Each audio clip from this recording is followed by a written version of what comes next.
اقرأ باسم ربك الذي خلق خلق الإنسان من علق اقرأ وربك الأكرم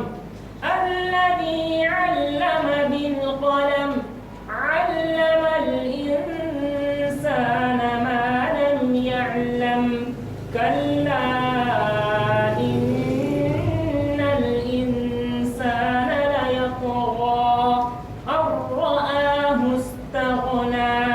إن إلى ربك الرجعى أرأيت الذي ينهى عبدا إذا صلى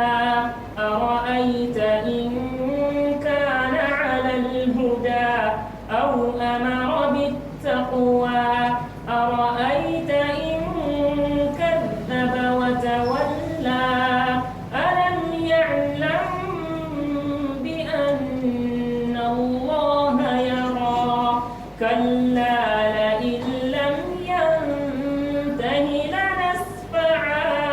لنسفعا